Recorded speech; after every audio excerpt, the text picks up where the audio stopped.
Santiago, hola Chile, hola al mundo que nos sigue a través de cooperativa.cl. 8 grados la temperatura actual, 24 la máxima que se espera para hoy en la capital. En Arica la máxima será de 18, en Puerto Montt 14, en Copiapó 27 la máxima. Y en Punta Arenas 10 grados la máxima, Talca 18, Antofagasta 17 grados la máxima, Concepción 17. Saludos a todos quienes nos escuchan en el país, como ya decía, bienvenido a todo Chile. Y cuando digo bienvenido al mundo, no exagero, Luciano, porque nos escuchan de muchísimos lugares en el extranjero. Estamos con Luciano Fuyú, a quien le damos las gracias de participar por primera vez en nuestro café. Él es abogado, es militante, demócrata cristiano, ha colaborado con la candidata Carolina Goich en algunos temas. Así que gracias y buenos días. También está con nosotros Clarisa Hardy. Ella colabora en el comando de Alejandro Guillé y presidenta del Instituto Igualdad. Ahora, ¿cómo estás, Clarisa? Muy buen día. Buenos días. Y nos acompaña el doctor Jaime Mañalich, miembro de la Comisión Política de la campaña de Sebastián Piñera. Muy buenos días. ¿Nos tomamos en la mano? Cante, no. Agárrense. Los derechos de la canción están pagados, ¿eh? Por si acaso, porque Clarisa me preguntó. No hay problema. Bueno, oigan, y Jaime Mañalich llegó haciéndonos notar hoy la viñeta de Jimmy Scott en el Mercurio, donde dice aniversario, y a propósito que hoy es el día de la radio. Felicidades, Sí. Del trabajador radial, en realidad. Del trabajador radial. Bueno, y hay un dibujo de un estudio de una radio, donde dice el reloj marca las 9:15, y la conductora desesperada, mientras nuestros panelistas no lleguen a un consenso, quiero recordarles que hoy es el Día del Trabajador Radial, y ahí tratando de calmar los ánimos de todos los que discuten. Podríamos interpretar Jaime, seguro Jimmy Scott se basó en este programa para hacer la viñeta. Claro. Pero tú no sales bien en la imagen. No sales favorecida. No, pero no importa, está bien. Nos acompaña como cada mañana la Universidad Alberto Hurtado. ¿Cómo es un sistema educativo donde el centro es el pensamiento? El modelo de la Escuela de Chicago exige formar agentes de cambio, eliminar las pruebas estandarizadas como el CIMSE, profesores críticos y a una comunidad organizada. Conozca la propuesta de la investigadora Pauline Lippmann en el sitio cambialmundo.cl de la Universidad Alberto Hurtado. Bienvenidos a Pensar Universidad Alberto Hurtado. Bueno, una de las noticias, por supuesto, lo de México sigue preocupándonos y sigue llamando nuestra atención. Se intensifican las labores de búsqueda en esta escuela, sobre todo que se ha convertido como en el símbolo de la tragedia. Y hay también Chile, que ha enviado especialistas en rescate también para ayudar a estas tareas que se están llevando a cabo. Clarisa me decía, bueno, México está así como víctima ya de todas las plagas, de ¿no? todas las plagas. 4 huracanes, 2 terremotos. Además, sí. Para quienes vivimos el exilio en México, yo estuve 9 años viviendo en México, es muy fuerte. Hay mucha gente conocida y querida que evidentemente lo está pasando muy mal. Sin Así contar el huracán que le está llegando del norte. Claro. Que sería un quinto. Sí, mira, me refiero a Trump. Ese lo padecen permanentemente. Sí, Luciano. Sí. Pero mira, lo de México es especialmente sensible, porque no solo por lo que está diciendo Clarisa, sino porque además hay un contexto de no sé si llamarlo desplome es decirlo mucho, porque unas cosas son los desastres naturales, pero otra cosa son todos los problemas de narcotráfico, hay los problemas de seguridad. Yo quiero recordar acá, a propósito de México, Cecilia decía, se ha transformado en una especie de signo de la tragedia este colegio de niños, que todavía hay 43 normalistas desaparecidos en México de hace ya a lo menos un par de años. Así es. Y no hemos tenido respuesta en Latinoamérica, ni tampoco en México, ni por la justicia mexicana. Bueno, y volviendo a Chile, también noticia de esta madrugada, cuarto ataque a una iglesia en la Araucanía. Encapuchados dejan panfletos en apoyo a los comuneros mapuches en huelga de hambre. Recordemos que uno de ellos ya fue ingresado al hospital, llevan más de 100 días en huelga de hambre. Jaime Mañalich, cuando era ministro de Salud del gobierno de Sebastián Piñera, le tocó también vivir una situación similar. Jaime. Bueno, efectivamente, como dice Cecilia, a nosotros nos tocó vivir una situación muy, muy difícil en Araucanía con 36 comuneros en huelga de hambre, que se prolongó por más de 3 meses y sin haber tenido mucho conocimiento previo, yo aprendí mucho de la entrevista con ellos, de la literatura internacional, de expertos internacionales, y efectivamente cuando ha pasado un tiempo tan prolongado como es el caso ahora, de nuevo la Araucanía con afortunadamente menos personas, se produce una situación de riesgo para la vida inminente. Una persona tiene reservas para aguantar una huelga de hambre durante 1 mes, 2 meses, pero después las cosas se ponen muy delicadas y cualquier condición puede significar una catástrofe. Y en ese sentido, lo que nosotros hicimos, y yo creo que es prudente que la autoridad sanitaria local lo contemple, es la hospitalización preventiva, el traslado de estas personas a un recinto asistencial para que, respetando su derecho a protestar, y ojalá se llegue a una solución que los saque de esta situación de huelga de hambre, por lo menos estar seguro de que están a buen cuidado, buen recaudo médico. Justamente a propósito de esta situación, recordemos que el sacerdote Felipe Berríos, ¿verdad?, estuvo en Temuco, una especie de, más que mediador, de ir a escucharlos, a ver qué es de qué manera podía ayudarlos. Si se colocan los fonos, estamos en contacto ya telefónico con Felipe Berríos. ¿Cómo está? Muy buenos días. Estamos acá con Luciano Fuyú, Clarisa Hardy y Jaime Mañalich. Felipe, buen día.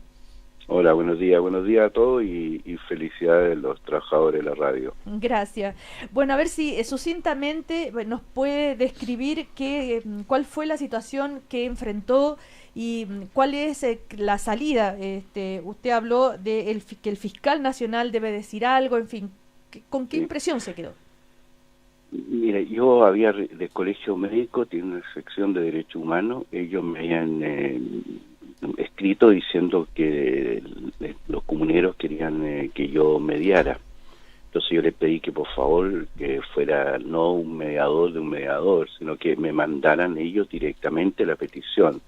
Y me hicieron llegar esto el viernes, me parece, sí, o fue la petición de los comuneros firmada por cada uno de ellos, en que pedía que lo fuera a ver y que mediara en su problema. Claro. Bueno, yo empecé a pensar cuando ir y todo, pero leo pues el informe médico que lo hicieron según el protocolo de Estambul. No me pareció un informe bastante bien hecho y serio, y ahí decía un poco lo que decía Jaime al comienzo, o sea que están en una situación que pueden seguir, pero puede tener una compensación en cualquier momento y morirse alguno de ellos. Entonces decidimos partir inmediatamente, siendo el 18 de septiembre. Me encontré primero con los presos mapuches de distintos casos que están en una misma habitación, y después con lo largo rato, como 2 horas o más, con los comuneros, son 4 hermanos y un lonco. Sí. Y lo encontré bastante deteriorado, a 2 de ellos sobre todo, el lonco un poco tal vez con depresión y con otros problemas físicos, y sobre todo el más joven de los 3 hermanos ha tenido taquicardia. Felipe, pero más allá de y un poco obsesivos, tal vez producto de esto, no piensan muy rápido lo que están más, y un poco obsesivo con el tema de que se van a morir, de que ya no les creen a nadie, ya o sea, no una cosa que yo me dijera, mira, ojalá que tú intercedas por esto y esto otro. Algunos de ellos, que están un poco mejores, me dijeron que levantar la acusación de terrorista, que se haga un juicio pronto, que no hayan testigos encubiertos, pero en realidad yo creo que un poco el que hace el líder, que es Benito, es el mayor de los hermanos, que no tiene familia, que vive con su mamá. Él me decía que no, esto era hasta la última consecuencia, o sea, él no hablándome ya en tono de martirio. Ahora, Felipe, ¿por qué esta declaración de que el fiscal nacional debe decir algo? Y ya mirando acá, y bueno, acá los panelistas también pueden participar, por favor, como una salida, teniendo en cuenta ya que esta madrugada hubo un nuevo ataque incendiario contra otro templo religioso, la situación no se calma en la Araucanía, ¿cuál es la mirada de posible salida? ¿Qué percepción te quedó, Felipe? Sí, a ver, yo... una cosa que me he quejado, y a lo mejor yo mismo caí en eso, de empezar a echar culpa a personas. La cuestión es mucho más complejo. Yo creo que todo aquí, incluso la sociedad chilena, por ignorar muchas cosas de la historia de Chile, somos parte de este problema. Ahora, yo decía eso porque ellos mismos me lo decían, y al leer el avance o más bien el estancamiento de la investigación uno se da cuenta que los fiscales están más y defensores están más dedicados al caso de Lusinger Macay que a este. Es cierto que falta personal, y uno lo ve aquí en el campamento también, que se alargan sí, cosas, no se investigan, pero estos casos que son así más complicados, que puede acarrear la muerte a algunas personas, me parece que debieran, o sea, yo no entiendo que en un atentado, que no digamos que es demasiado, no un atentado sofisticado, que se usen bombas de relojería ni cosas así, no entiendo que haya una investigación que lleve ya 1 año, 3 meses, y que no haya cosas que veas un avance. Y a 1 año, 3 meses la gente ya se le empieza a olvidar las cosas y empieza más bien a repetir lo que ha escuchado en la radio. Pero en realidad, como Clarisa, para que los auditores entiendan bien, ¿cómo estás? Buenos días, Felipe. Hola, buenos días. El punto es que ellos están cumpliendo lo que se llama prisión preventiva, es decir, toda la investigación es con ellos presos hace más de 1 año. Esto es absolutamente anómalo. Y además, mira, agregas, hay cosas humanas muy fuertes. Son un matrimonio que tenía 5 hijos, una mujer y 4 hombres.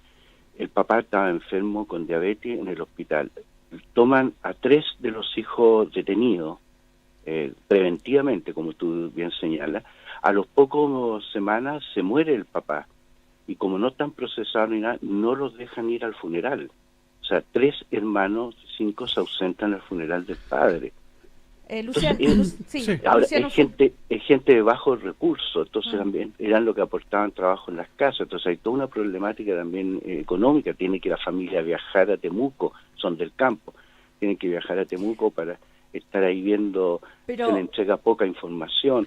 Entonces es todo un contexto que lo hace aún más complicado. Luciano Fuyo. Felipe, buenos días, te habla Luciano Fuyo. Te quería hacer una consulta desde la percepción tuya, por el relato que haces. ¿A ti te parece que tanto este caso como otros vinculados con la Araucanía, la respuesta del Estado más inmediata hasta el día de hoy ha sido la judicialización, digamos, de las causas? Me sumo a lo que dice Clarisa, digamos, 1 año, 3 meses de investigación con prisión preventiva constituye para nosotros, de alguna forma que ejercemos la abogacía, el cumplimiento de una pena anticipada, sin haber llegado a un juicio final. Es lo que ellos dicen. Bueno, es que es así. Es decir, no solo en este caso, en cualquier caso similar. ¿A ti te parece que la respuesta que ha sido hasta el día de hoy frustrada por parte del Estado debiera ser más integral, más de fondo? Porque Chile tiene problemas de largo arrastre, digamos, que sin soluciones, este y otro, digamos, ¿no? ¿Cómo lo ves tú? Obviamente, yo creo que yo se lo dije al intendente subrogante, que tuvimos una conversación después con él. Le dije, oye, yo veo, así humildemente, pero yo veo que esto tiene que enfocarse por el lado judicial, pues no se puede saltar la justicia, pero también hay un elemento comunicacional, un elemento político, y social. O sea, no puede solamente obsesionarse en una sola línea.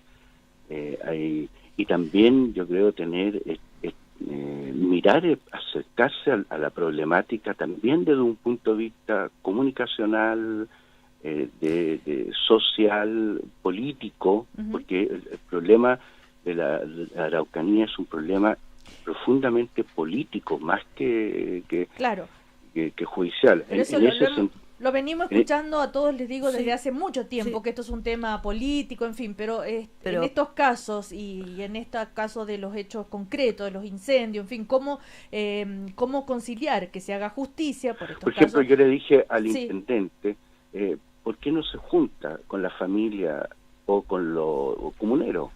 Yo lo puedo acompañar, así que o sea, hay como gestos que se pueden hacer, que permitir que si ya están en prisión preventiva, que lo puedan ver más seguido los familiares, o por qué no hacen la prisión preventiva en la casa, bajo arresto domiciliario. Jaime Mañalich. Independiente del asunto, los aspectos jurídicos o legales, yo me alegro que a través de tu visita, Felipe, aparezca acá una vertiente humanitaria, y quiero señalar esto o enfatizarlo porque, insisto, y como tú lo has insinuado, es perfectamente posible que estas personas desarrollen un compromiso sistémico muy grave. Yo recuerdo la experiencia que tuvimos, que fue frecuente que después de varios días, semanas de huelga de hambre, hubiera casos en que desarrollaron una grave depresión, incluso con intenciones de pérdida de la vida, pseudo suicidas, digámoslo así, que no estaban presentes. Lo mencionaron, que no estaban presentes al principio, porque en realidad la gente que inicia una huelga de hambre no lo hace para morir, lo hace como un gesto para lograr un objetivo generalmente político. Y en ese sentido, yo creo que, independiente del razonamiento jurídico, insisto, que es muy importante, es fundamental tender una mano desde la perspectiva de salud, de la atención, de la caridad y del cuidado de estas personas para prevenir una desgracia. Y en mi estricta opinión es fundamental trasladarlos a un registro asistencial. Sí. Ahora, era unas cosas que nosotros les proponíamos, ir a ese hospital que hay cultural, pero ellos oponen, también dicen que les queda muy lejos a las familias para poder trasladar, pero ellos yo creo no están tal vez parte por la prolongado de la huelga, están como obsesivos con el tema de que se van a morir, y que ya no creen en nadie y que no... O sea, de hecho, nosotros tuvimos que poner psiquiatras, psicólogos, había déficit de vitaminas que pueden condicionar el deterioro. El tema de fondo, lo que ellos reclaman, ellos están diciendo se está provocando, es injusto lo que nos están haciendo, nosotros somos inocentes.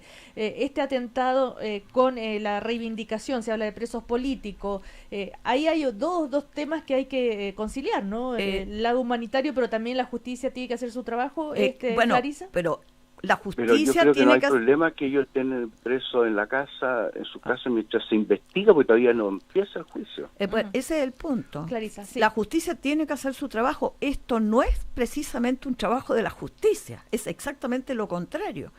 Es decir, la pregunta que uno se hace, ¿y qué pasa si después del juicio se determina que fueron inocentes y estuvieron más de un año detenidos mientras investigan para poder iniciar el juicio? Entonces parece del todo razonable el que acá hay dos cosas para Felipe, como decía Jaime Mañalich. Uno es el lado humanitario y la salud, que obviamente, pero esto nos rebota nuevamente en cómo la mala administración de la justicia en este caso puede tener además efectos políticos incalculables, porque hoy en día tú tienes que, amparados en esta situación, se provocan hechos como lo que está viviendo la Araucanía, que hay que darle una solución no solo judicial, sino de que también enfrentar las consecuencias. Luciano, de esto. Sí, mira, sí, es cierto que hay un elemento de justicia involucrado, no cabe ninguna duda, pero el concepto de justicia es muy caro, es muy importante y es muy amplio. Más que un problema de justicia, yo diría que es un problema de los operadores de la justicia. Los operadores de justicia somos quienes, los abogados, los jueces, los fiscales, los defensores, etcétera, etcétera. Cuando se exacerba efectivamente los institutos judiciales para, en este caso, por ejemplo, impedir una libertad condicional o un arresto domiciliario, como dice Felipe Berrío, da la sensación que hay una suerte de ensañamiento procesal y judicial. Y en ese contexto, la huelga de hambre... Deja darte un dato a lo que tú estás diciendo, porque en un momento 2 de ellos se le dio una libertad por una semana, pero con una una indemnización, ¿cómo se dice? Sí, que hay que pagar una libertad fianza, sí. la fianza de 10 millones de pesos a cada uno, o sea, es lo mismo que decirle que no. Exactamente. Entonces, a eso me refiero. En definitiva, hay un aprovechamiento, no sé si aprovechamiento, hay un abuso de algunos institutos. Pero en la huelga de hambre, y tenemos mucha experiencia en Chile en huelgas de hambre en el pasado, ¿no es cierto? Es un recurso extremo, límite, casi al borde del precipicio. Y por eso se produce lo que dice el doctor y lo que dices tú mismo, que son en definitiva las descompensaciones. Y en ese sentido yo te quiero pedir una sola cosa, Felipe, a todo lo que tú haces permanentemente. Por favor, nunca abandones esta tarea humanitaria que vienes realizando ya durante tantos años. La misión que tú has hecho con esos presos mapuches en la Araucanía no solo es una misión humanitaria, sino que de esperanza. Es la labor que en antiguo conocimos también en la Iglesia Católica cuando habían este tipo de situaciones por otras razones. Gracias, Felipe. No te digo más, te pido solamente eso. Yo le agradezco a usted. A mí fue complicado porque también uno provoca problemas llegar de afuera porque otros se sienten pasados a llegar, pero yo no podía no responder al llamado de ellos y responder urgentemente. Ahora le quiero contar una cosa porque a mí me fue muy fuerte y que yo creo que puede ilustrar un poco la profundidad del problema. Yo antes de juntarme con los 4 comuneros me junté en la sección de los presos mapuche que llaman, aunque la cárcel de Temuco está lleno de mapuches, pero lo que son, le llaman a eso los mapuches más vinculados a casos bueno, están los de Lucy Mangá y otros ahí. Eran como de 15, y nos pusimos en la celda de ellos en sillas así como semicírculo a conversar, pero tenían el televisor encendido y lo dejaron mudo, y uno de ellos dice en un momento que aquí en América llegó la espada junto con la cruz, y que la Iglesia católica y evangélica consideran que son brujos sus machis, y en el fondo le van quitando la raíz más profunda de la cultura mapuche y lo van... Bueno, conversándome de esto, estaba mostrando el televisor el Te Deum en Santiago, con toda la pompa y todo. O sea, era tremendo, era surrealista total la cuestión. Y de repente uno de ellos dice, bueno, sale Monseñor Esati haciendo su prédica, y uno dice, bueno, yo dialogué con él, y a él eso lo hizo... ser conocido en el país, tal vez por ese arzobispo, yo sigo acá y nunca más dialogaron conmigo. Entonces hay una cuestión súper fuerte, que yo creo que necesitamos más diálogo, no de arriba para abajo, más ir, escuchar, estar, porque el problema es mucho más profundo. Y yo no sé, por eso en ese sentido yo digo que también la sociedad chilena, cuando uno ignora la historia de Chile o te han contado una parte de la historia, y uno puede ser parte también del problema a no darse cuenta que aquí hay algo más profundo y que tenemos que enfrentarlo. Bueno, ahora, hay un debate en esta materia, Felipe, que tiene que ver con cómo la Constitución finalmente termina por reconocer este carácter pluricultural de la sociedad chilena, y ahí hay una cuando tú dices que hay una deuda social, debiera expresarse en esta nueva Constitución. Pero sobre todo con de todos los pueblos originarios en toda América, solamente los mapuches fueron reconocidos por la corona como pueblo, y que tenían frontera y tenían embajadores. O sea, ahí hay una cuestión muy fuerte. Bueno, por un lado tenemos la vertiente, más mano dura, acá nadie, por supuesto ningún líder he escuchado que acepte el clima de violencia ni los actos violentos, ¿verdad? Pero las herramientas que se usan para combatir esto siempre son motivo de polémica. Yo quería preguntarle para terminar a Felipe si ha recibido algún llamado, alguna reacción del fiscal nacional Jorge Abbott. No. No, yo llegué ayer aquí a Antofagasta y bueno, estaba metido acá en las cosas del campamento, no lo he recibido. Ahora, la familia también, quiero contar, nos juntamos con la familia, y la familia también, pues pedirle ayuda a la familia, porque nosotros queríamos que comieran ellos tomaran algunas vitaminas para proteger el cerebro lo más posible, que es lo que menos se puede recuperar. y la familia no, o sea, la mamá me dijo que más valía su hijo muerto que vivo. A ese nivel, ¿ah? Sí. Bueno, Felipe Berrío, muchísimas gracias por recibir nuestro llamado. Ya, Que gracias esté a muy bien. ustedes. Buenos Un abrazo días. a todos. Chao. Hasta luego. Chao, Bueno, chao, Felipe. como digo, siempre está esta doble vertiente del problema, porque quienes dicen, no, acá hay que aplicar la ley antiterrorista, hay que mejorarla, no se está el tema de la violencia, que tiene una respuesta política y propuestas distintas según cada postura política, sí, al mismo tiempo, perdón la redundancia. Sí. Pero por eso yo señalaba que Clarisa. finalmente el debate constitucional es insoslayable, porque esta no es la primera vez, el propio Jaime lo mencionaba, nosotros también lo vivimos en el primer gobierno de la presidenta Bachelet.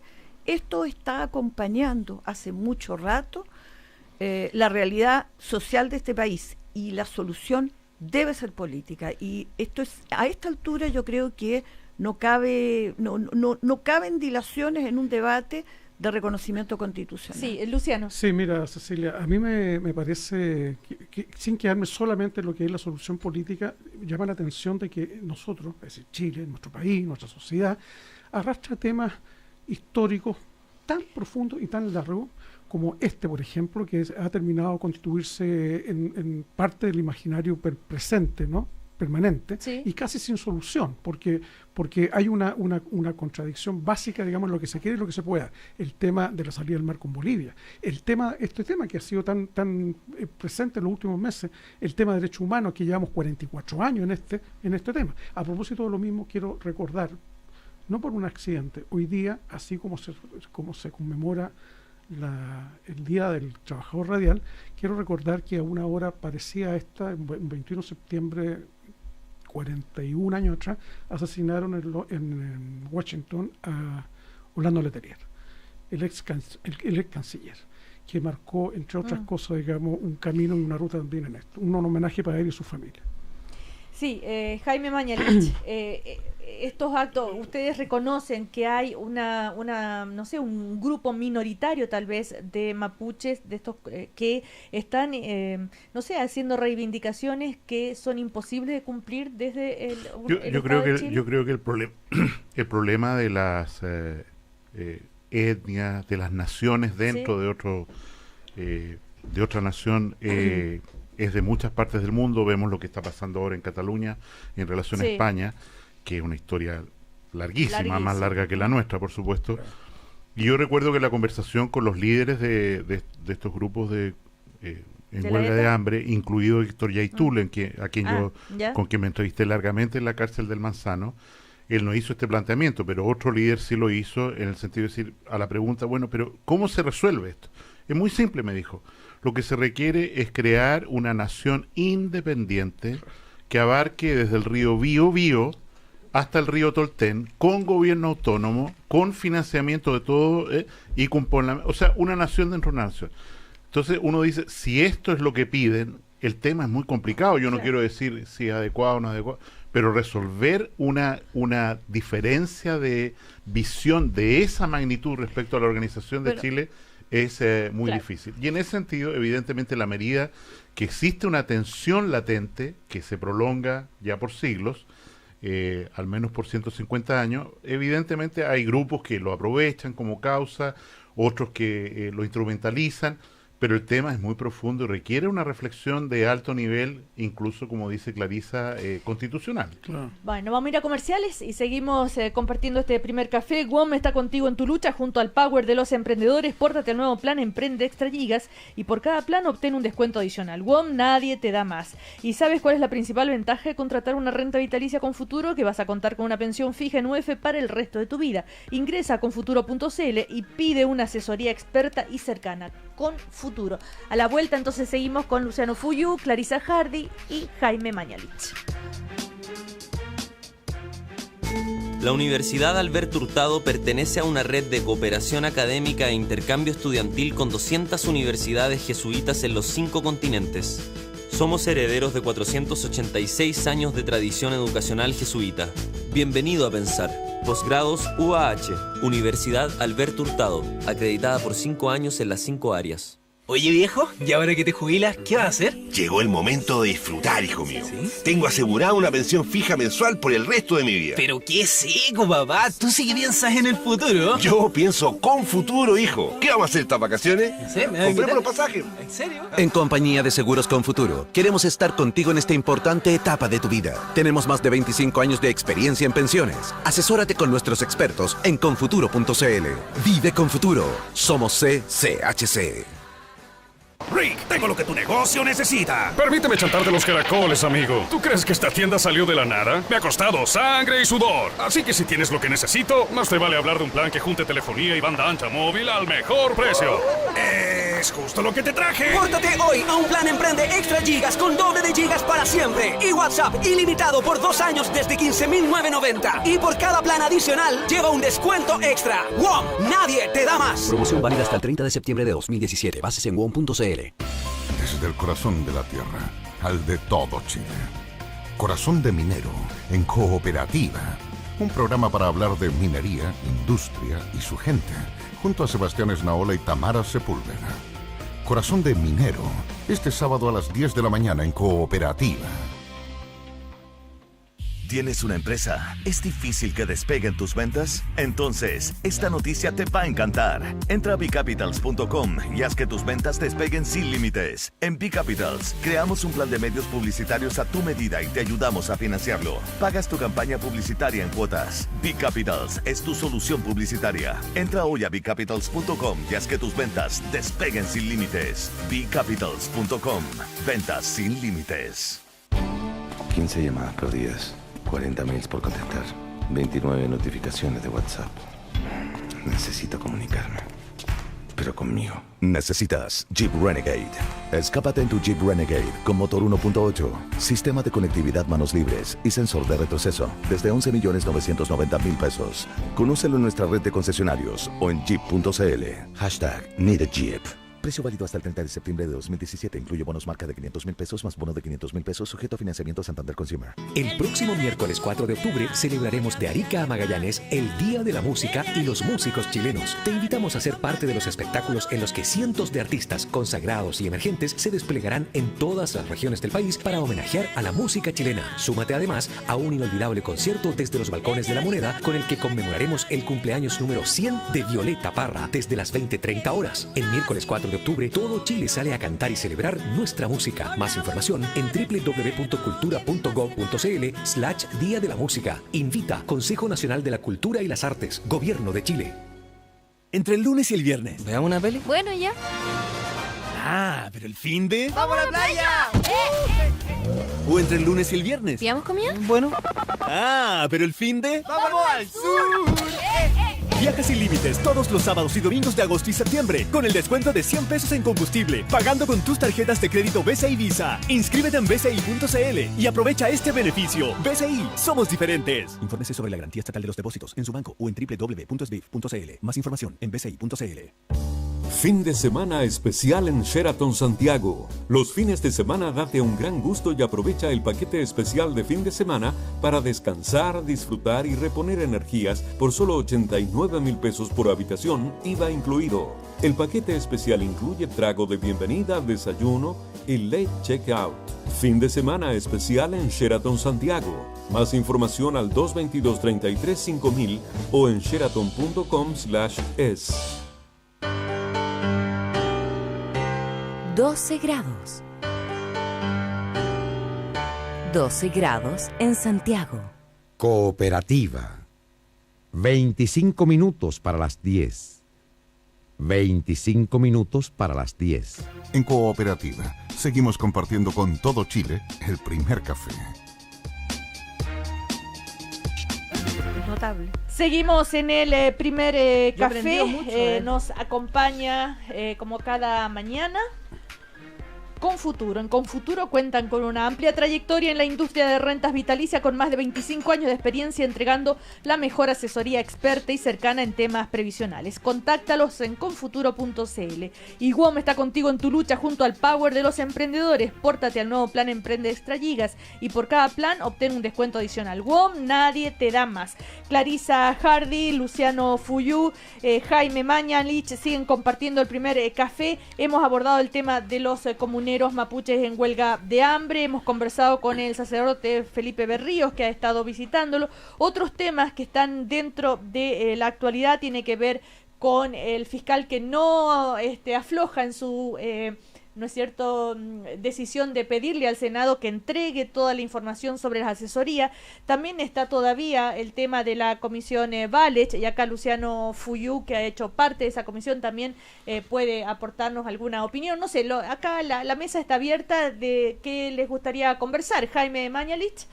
No, yo pienso que las señales en el sentido de pedir más transparencia a los poderes políticos, y en particular lo que tú mencionas del fiscal solicitando las asesorías que ha contratado los senadores y que ha insistido en la solicitud, es una medida que la ciudadanía espera. Esa transparencia, con bastante costo político por lo demás, ya fue dada por la Cámara de Diputados, y creo que ellos manejaron relativamente bien un conflicto importante. Lo mismo debería ocurrir con el Senado, y dentro de esta misma línea, yo creo que lo que está pasando hoy día también entre el señor Contralor General de la República y Codelco va en la misma línea. O sea, una empresa que debe entregar una retribución significativa para financiar los programas públicos del Estado,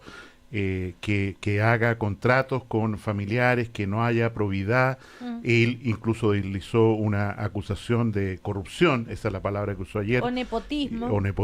Representado en la forma de nepotismo. Debe tener argumentos muy fuertes para sostener eso, a pesar de que el informe que entregó fue en una sesión secreta de la comisión investigadora.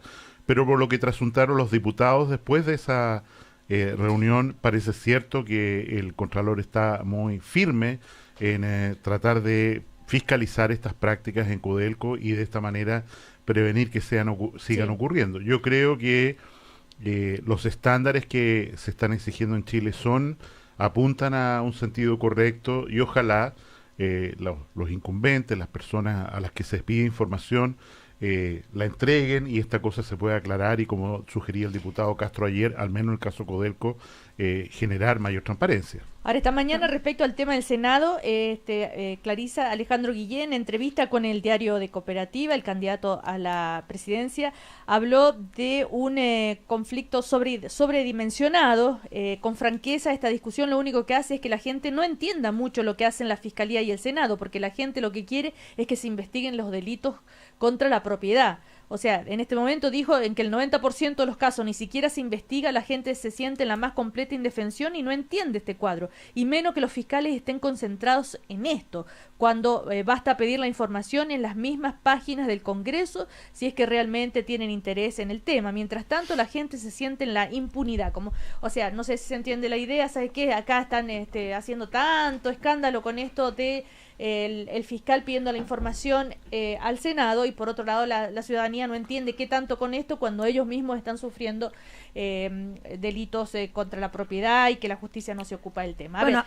Clarisa Hardy. Acabamos de conversar justamente de las dificultades que tiene la propia situación en la Araucanía, mientras haya tanta destinación de esfuerzo para estas otras. Ahora, yo comparto el que ha tenido una repercusión mediática esta petición de la Fiscalía sobre los informes de los senadores en el Senado, si es que, como dice Alejandro Guillén, resulta que por ley de transparencia tú puedes solicitarlo y tener acceso a ello. De hecho, él comentaba en esta misma entrevista que a petición de una revista en que estaba haciendo una investigación en particular en su situación, él entregó enteramente los informes, de modo que ellos están disponibles. Creo que hay un legítimo debate de competencias, tanto en el caso de las fiscalías con el Senado, como en lo que señalaba Jaime Mañalich entre las empresas públicas y Contraloría. Pero está claro que más allá de un legítimo debate de competencia, los estándares hoy día en Chile sobre transparencia exigen que, más que esta disputa de competencias, es cómo hacemos abierta información que permita relegitimar las instituciones. Sí. Digamos, yo entiendo que tú no tienes una acusación en particular contra nadie, pide los informes de todos los senadores, es como, yo lo comentaba fuera de micrófono con Luciano, decía, es como si Impuestos Internos decidiera revisar a todos los imponentes de Chile. Entiendo que sortean casos para ver si uno está cumpliendo o no con sus responsabilidades tributarias, pero por otro lado entiendo que en el actual contexto de desconfianza que hay sobre las instituciones políticas, lo mejor es transparentar realmente lo antes posible toda esta información. El fiscal que dice esto, lo que piden, esto es copia de los contratos de asesoría, copia de los informes y reportes presentados con motivo de los servicios prestados respecto a los contratos de asesoría que han sido contratados por el Senado entre los años 2011 y el 31 de agosto de 2017. Eso es lo que pide la Fiscalía. Ahora, eso está en la eso página está disponible, pero además, copia, si está disponible, entonces ¿para qué lo piden? Bueno, pero además hay una cosa interesante. Hay cosas que no están disponibles. Se pide desde el 2011 al 2017, pero el cambio sobre la normativa de cómo se regula el tipo de contratos y el tipo de informes recién desde el 2014 en adelante. Pero de modo que van a comparar periodos que no son comparables. Las asesorías externas no están disponibles. Las asesorías, por lo visto, están en la página, pero en todo caso están pidiendo de un periodo de tiempo en el que la normativa que el propio Senado dio sobre cómo eran el tipo de contrato y el tipo de... No había que adjuntar informes hasta el año 2014. De modo que probablemente esa información no esté. Sí, mira, yo coincido con lo que se está diciendo. Jaime certeramente decía de que efectivamente los estándares han cambiado, y eso no cabe ninguna duda que es así, es decir, es tal cual. Y Clarisa incorporaba también la necesidad de generar actualmente más y mejor información respecto de las actuaciones públicas o privadas. Estándares e información son dos conceptos que hacen a esta discusión. Lo único que aquí ocurre, Cecilia, me parece a mí, es que hay que entender que no estamos en una época de cambio necesariamente, estamos en un cambio de época. El cambio de época necesariamente impone una necesidad tanto de estándares de información de una manera más alta, más profunda, más circunstanciada. Pero también hay que tener mucho cuidado con no generar un estado policía. Porque la verdad de las cosas, digamos que también hay que resguardar la esfera. Yo no estoy porque el Senado no entregue la información, por supuesto, que la entregue si hay un ente público, por lo demás, que lo está pidiendo. Pero no entremos tampoco en la vieja práctica de las órdenes amplias de investigar que existían en el proceso penal anterior, al antiguo, ¿no verdad?, en donde permitía que los jueces o la policía hicieran cualquier cosa. Sí, Jaime nos llegó hoy, Jaime Mañalich, haciéndonos notar sobre una aclaración sobre Clarisa, lo de Codelco. A raíz de esta información, y por eso lo voy a mencionar, porque me autorizó a decirlo, yo hablé con una de las directoras de Codelco, Laura Albornoz, de quien soy muy cercana, digamos, tengo una relación de amistad.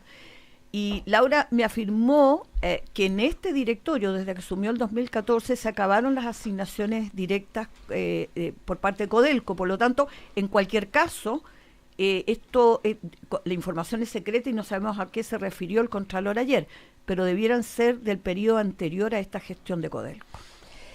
Quería hacer mención a esta carta al director hoy del abogado en Derechos Humanos, José Salaquet, que es toda una autoridad en este tema. En una entrevista el fin de semana en el diario El Mercurio, él hablaba sobre el tema de la Comisión Valech, sobre la necesidad de proteger a las víctimas, en fin, y él se queja hoy en esta carta de, le dio sorpresa. En la edición del lunes se expresa que la bancada UDI buscaría invitarme a una comisión de derechos humanos del Congreso y que, en palabras del diputado Coloma, la opinión de los organismos de derechos humanos sería coincidente con la suya propia en cuanto a mantener el secreto de dicho informe. Con esto pareciera aludir a mi opinión. Quisiera precisar que mi opinión no coincide con la de la UDI en cuanto a este partido históricamente ha buscado silenciar la verdad para proteger a los victimarios de derechos humanos.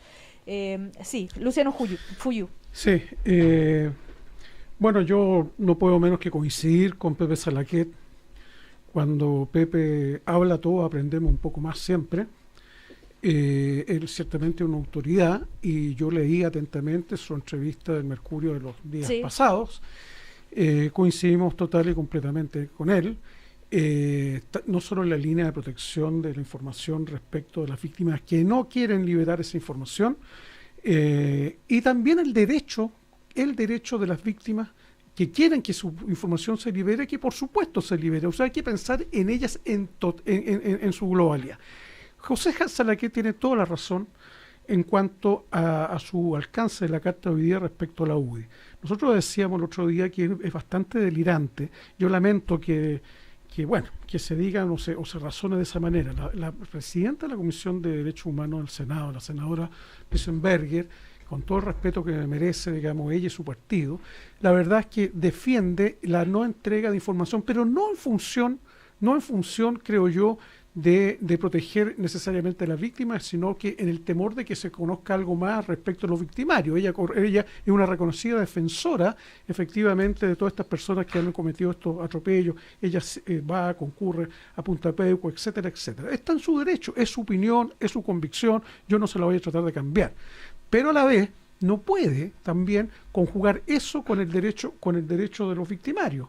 Es decir, no cierra, es un delirio. Es decir, no puede usted en un tema de tanta envergadura, de tanta profundidad, defender a unos y a otros en circunstancias que no suena efectivamente con coherencia.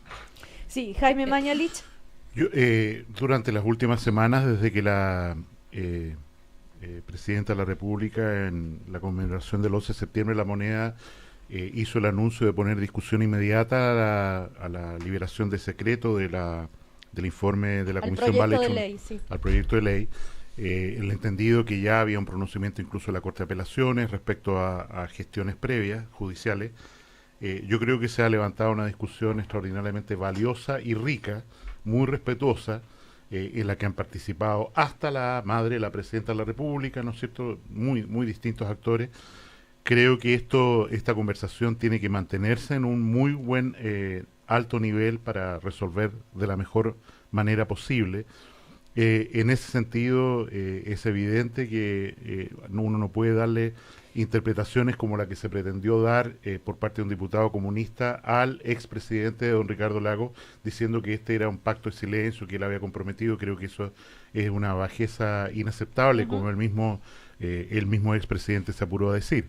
Y en ese sentido me parece también desafortunado de parte de la derecha tratar de sacar partido, ¿no es cierto?, a una declaración tan valiosa como la del abogado Salaquet, porque, insisto, no salimos de rumbo. Aquí hay un tema que definir que es muy delicado, que tiene que sancionarse a través de una discusión parlamentaria con cuidado, con calma, sin discusión inmediata, porque las consecuencias son graves para todos lados, son importantes, quiero decir, más que graves, para todos lados, y en ese sentido yo creo que todos tenemos que tener una actitud de respeto con lo que el Parlamento está discutiendo hoy día.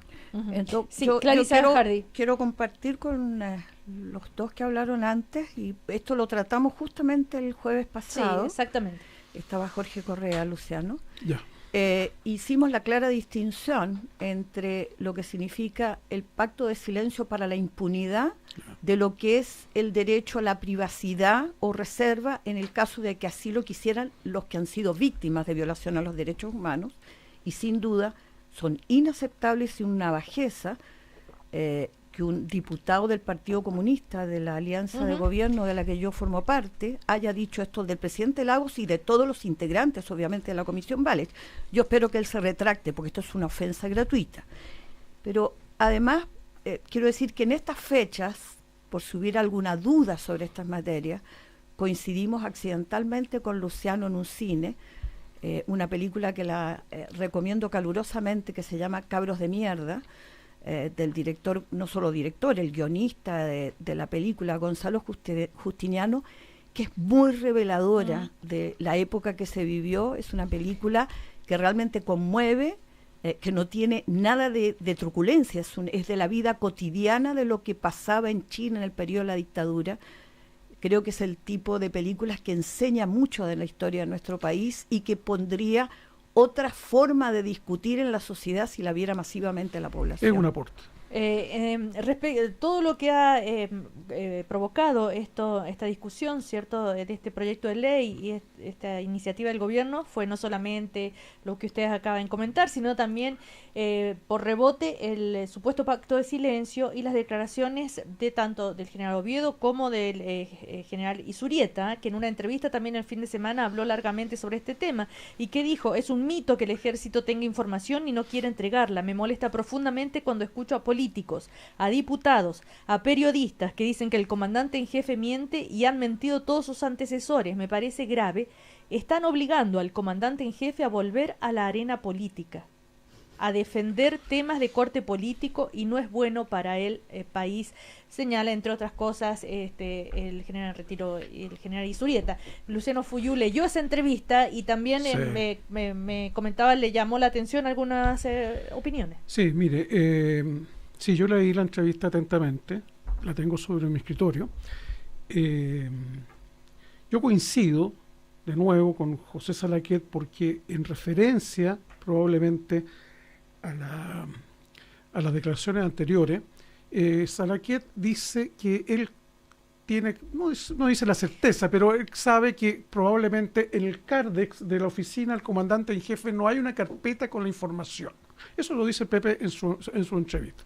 Eso es un razonamiento que compartimos muchísimo, pero que no es necesario tener en el CARDEX del comandante en jefe una carpeta con toda la información, porque nadie está imputándole al general Oviedo o a sus antecesores que así hubieran actuado. Aquí hay un hálito de información, un estándar de información en una institución corporativa, estratégica, que necesariamente hace pensar y hace creer que claramente información, aunque sea marginal, aunque sea residual, debe existir cuando no hay más información también. Porque no es posible, como digo yo, no es posible que hayan detenido a las personas, la hayan fusilado, la hayan enterrado, y años después la hayan deshumado, la hayan vuelto, como lo vimos en la película con Clarissa el fin de semana último, ¿no verdad? La hayan tirado al mar.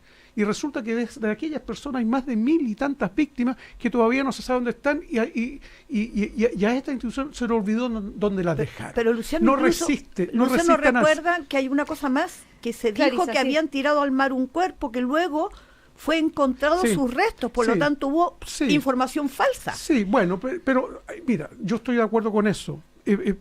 Seamos benevolentes y creamos que a lo mejor hubo un error, pero ¿sabes lo que me pasa? A mí me ocurre que, si bien las personas individualmente probablemente no tienen un antecedente escrito en sus bitácoras, estas instituciones que actúan con medios, con aviones, helicópteros, camiones, etcétera, etcétera, con bitácoras de uso, ¿no verdad?, tampoco pueden no existir. O sea, es un problema de cruzamiento. ¿Sabes lo que pasa? Nos estamos quedando en una discusión que es menor. Lo conversábamos con Jaime a la entrada del programa. La discusión merece, esta y otras discusiones también, merecen un estándar, ya que estamos hablando de estándares superiores. Aquí debemos pensar necesariamente con generosidad, efectivamente, en las soluciones para el país, no para los sectores ni la política. Aquí hay temas que cruzan, no solo cruzan, sino que no son privativos de los sectores políticos y de la ideología. Derechos humanos necesitan necesariamente, quiero decir, un acuerdo transversal, más que un acuerdo, una tarea transversal. Carabineros o seguridad también, mapuches también. Y hay otros temas, salud probablemente, educación. Pero no es posible que lo aproximemos a esto desde la trinchera esencialmente política partidista. Sí, Jaime Mañalich. No, yo... Evidentemente, lo que ha ocurrido en Chile en materia de derechos humanos y la responsabilidad de las Fuerzas Armadas dan para cualquier tipo de especulación, ¿no es cierto? También podría ser que aquellas personas que participaron anularon todas las pruebas, no están dispuestas a decirle al comandante en jefe o como ex uniformado qué es lo que pasó. Yo lo que quiero insistir es que aquí ha habido un pronunciamiento oficial del gobierno en la figura del ministro del Interior, que ha señalado que él tiene completa confianza en el comandante en jefe del ejército para creer y creerle que él no tiene conocimiento ni responsabilidad de lo que está pasando. Si él maneja efectivamente toda la fiscalización del tema de derechos humanos que está dentro de su repartición, bueno, el tema es bastante complejo, porque si él, ¿no es cierto?, no se da cuenta de algo que resulta tan obvio, ¿por qué dice lo que dice? Y en ese sentido, insisto, creo que podemos generar... Bueno, pero si dijera otra cosa, habría que cambiar al comandante en jefe del ejército. No, pero eso es utilitarista. O sea, lo que tú sostienes, Cecilia, es que el ministro del Interior está mintiendo. Yo supongo que él está diciendo la verdad cuando declara a nombre del gobierno, porque si no ya no estaría en el Ministerio del Interior, declara a nombre del gobierno y con la anuencia de la Presidenta de la República que le cree al comandante en jefe del ejército. Su error es creer que es a título individual el que el comandante en jefe debe hacer una declaración. Es en tanto representante de una institución. Tú bien sabes, Jaime Mañalich, porque has sido parte de un gobierno, que uno se hace responsable como autoridad política de la institución, tenga o no que ver con el periodo de mandato de uno. Esa es la responsabilidad institucional de un comandante en jefe del ejército. Mira, por lo tanto, no es un problema de lo que él sabe, sino de la responsabilidad de cuánto sabe una institución y hacer que todos los esfuerzos para que esa institución devele la información. Aquí ha habido muchas declaraciones de varios encausados en juicios que han declarado que firmaron un pacto de silencio. Sí, mira, yo respecto a lo que Luciano Fuyo. Respecto de las declaraciones de Mario Fernández es mi amigo de muchos años, yo no lo voy a criticar públicamente en absoluto, pero creo entender lo que él dice, no en función de que tenga razón, yo creo que no tiene razón. Yo coincido en eso con Clarisa. Mario, lo que ha hecho el ministro, digamos, es, me parece a mí, tratar de reafirmar una institucionalidad más que justificar personalmente a un comandante en jefe, ¿no? En ese contexto, pero claramente da la impresión de que los caminos son otros, no son efectivamente eso, ¿no? Hay que creerle, dijo el ministro. Bueno, cometió un error. Respecto a esto, Jaime Mañalich, que la actitud de Sebastián Piñera con todos estos temas, se ha especulado mucho de que está tratando de conquistar el voto de la derecha más dura, como se le llama, incluso la familia militar, etcétera, etcétera. ¿Qué respondería a esas especulaciones, Jaime Mañalich? No, yo creo que son meras especulaciones. Él ha tenido una posición extraordinariamente clara respecto al tema de derechos humanos. Él cerró, de hecho, un penal... sí, pero respecto a este famoso supuesto pacto de silencio. Yo no he escuchado, si tú tienes una información distinta, que él lo haya validado o que haya dicho que lo apoya.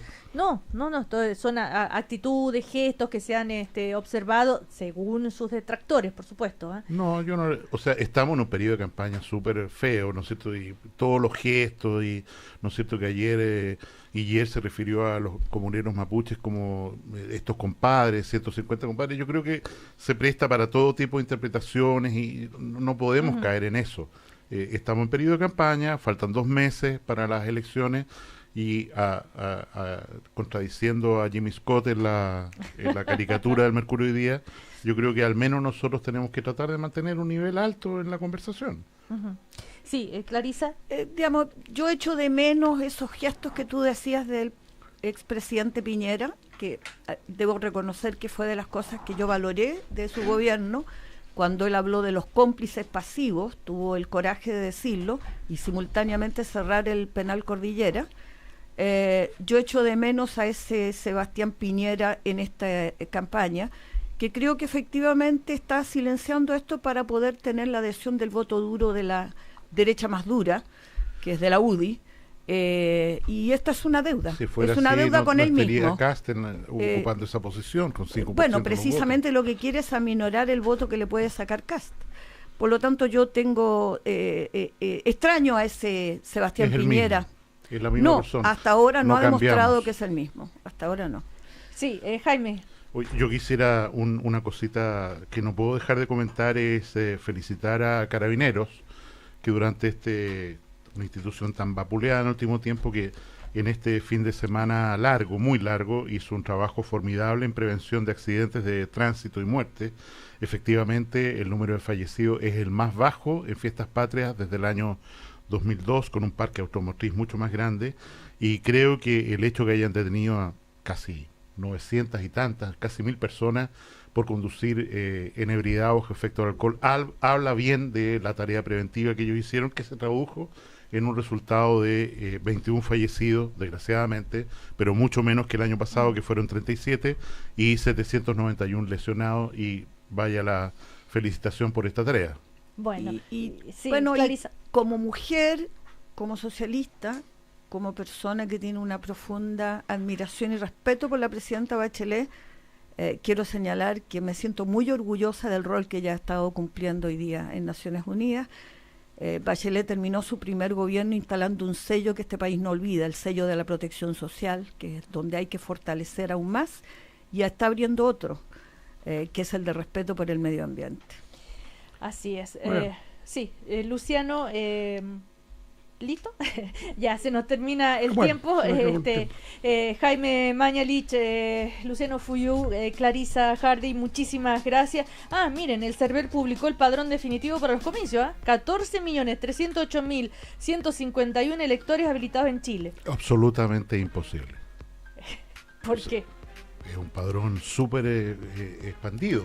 O sea, decir que hay 3 millones de personas en Chile que tienen menos de 18 años no se condice con ninguna información. El censo nos acaba de decir que somos 17,5 y por lo tanto yo creo que ahí hay un problema muy serio de padrón inflado. Serán 12 millones en realidad los electores reales, 12,5 millones, pero lo que hace CERVEL es mostrar una falencia. Pero ¿cómo tan irresponsable va a ser el CERVEL? O sea, los números no calzan. No puede haber en Chile 14,5 millones de personas mayores de 18 años en este momento. ¿No? Al menos que el censo último haya estado mal, hay un problema. Los números no calzan por ningún lado. Ya, se queda con los ojos abiertos. Sí, Clarisa, no había hecho.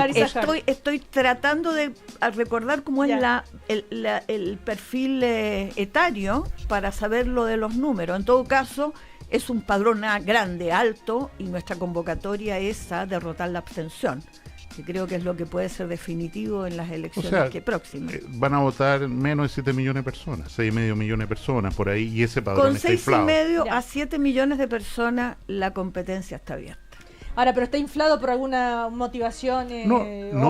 simple ineficiencia. O sea, yo creo que debe haber todavía fallecidos que no están restados, en fin. Bueno, muchas gracias, que les vaya muy bien. Muchas gracias. El primer café en Cooperativa fue presentado por Pórtate a WOM y únete al power de los emprendedores.